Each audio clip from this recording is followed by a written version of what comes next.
So the report focuses on the steps that China is taking to reform its financial services sector through the incremental development of the financial centers in the Greater China region. So we see the reform, the financial reform, going in parallel, moving in parallel with the building, with the development of financial centers. And actually we picked 4 centers. I know that again we had several discussions here in China, back in London, which centers to actually, on which centers to focus our research. And for a number of reasons that we explain in the report, we decided to focus on the 4 centers in Greater China: Shanghai, Hong Kong, Shenzhen, Taipei. And each of these centers, in its own right, has the reason to be included in this report. Hong Kong is the 3rd international financial center after London and New York. Hong Kong is part of China, but in a different system. So again, there are some competitive advantages here in terms, and Hong Kong is ahead of Shanghai in terms of development as an international financial center. Shanghai is the designated international financial center, and we probably will become in the next decade. Shenzhen is a domestic. For us, is the center we actually serve the most productive and the most developed region in China, which is the Guangdong region, and Shenzhen is really geared to serve the domestic economy. Taipei is an existing center which is also will benefit from the opening of the mainland financial sector. So each of these centers has a region, and they interact with each other. So in the report we really look at the financial reform, but also how the financial reform will change these 4 centers and how they will interact with each other. We leave out of our report and our research Beijing. Again, controversial, because we know that Beijing is many financial institutions have their headquarters in Beijing, but we decided to leave Beijing out because Beijing is the center of the political power and the center which actually in some way determined the pace of the development of these 4 centers. I'm not going to go in full details on the findings of the report. I just pick a few, I think, relevant points. The reform, the development of this 4 financial center provides a picture of the complex evolution of China's financial reform, which is a policy-driven process, and this is something we highlight in the report. And policy-driven, and then in the end, we'll have to, when the whole process of opening up the capital market in China will be completed, at that point there will be actually the policy-driven process will have to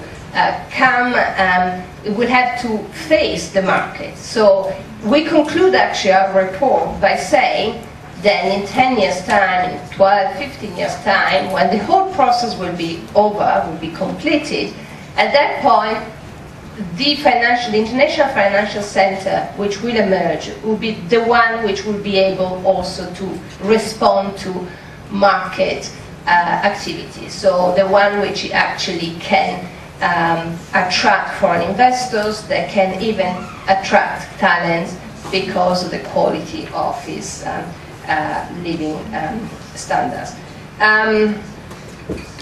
The report argues that for the time being, Hong Kong will remain the dominant international financial centers in the region because of its well-developed regulatory system, its existing reputation as the most liberalized financial center.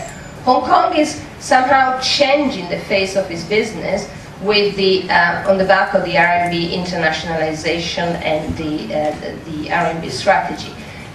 We actually see this, in particular now, from the point of view of London. London has launched a project, the City of London, the UK Treasury have launched the project of developing London as an offshore R&D center. And again, we can see the difference already between London and Hong Kong. The R&D business will be one of the businesses in London, will be part of the portfolio, the activities that London provides. The R&D business in Hong Kong has already changed the nature and of the financial centers there, which is now much more dominated by the R&D business. Shanghai will remain for the next 10 years behind Hong Kong, because obviously there is a big work to be done in developing as a financial center.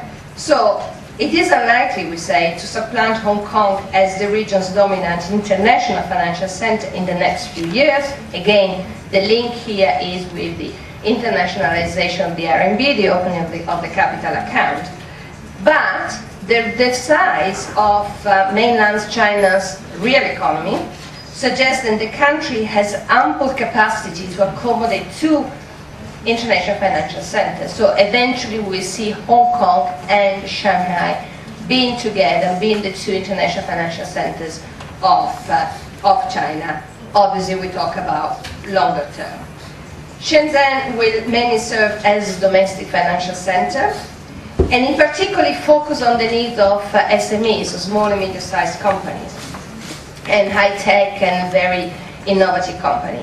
Taipei will actually carve, we say, a niche role, and again, the development of Taipei as a financial center has very much indicated that this could be the way forward, and it will become in some way a sort of periphery, but very strong in in serving the SMEs, innovative business, again, the periphery of mainland.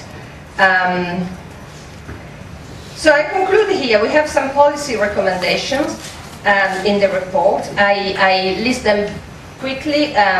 We suggested to moderate government intervention in order to let eventually the market to take a more decisive role. We suggest to accelerate the reform of the banking system, to develop a capital market and reduce reliance on the banking sector for the financial financing requirements of the economy. We suggest to increase Hong Kong exposure to the BRICS, so in particularly India and other countries which are building their own financial centers. We suggest to promote greater cooperation and coordination between Hong Kong and Shanghai, and again, to really focus on developing Shenzhen as a regional financial center. So there's no point to have the ambition of turning Shenzhen as an international financial center. There is a very important role here to be played. And again, Taipei should really understand Beijing's strategy and respond to that in order to carve for itself a niche role. I stop here. I like to remember and thanks all the many people who actually contribute to this project. In particular, I'd like to mention the other co-authors, Helena Huang Yu, who's actually provided a very valid research assistance, especially for first-hand sources, but also all the people who, in one way or the other, supported this research with ideas and many one-to-one meetings and also roundtable events, as well as the institutions which kindly supported this. They're all mentioned in the executive summary. I will stop here in order not to take more time from the debate. Thank you.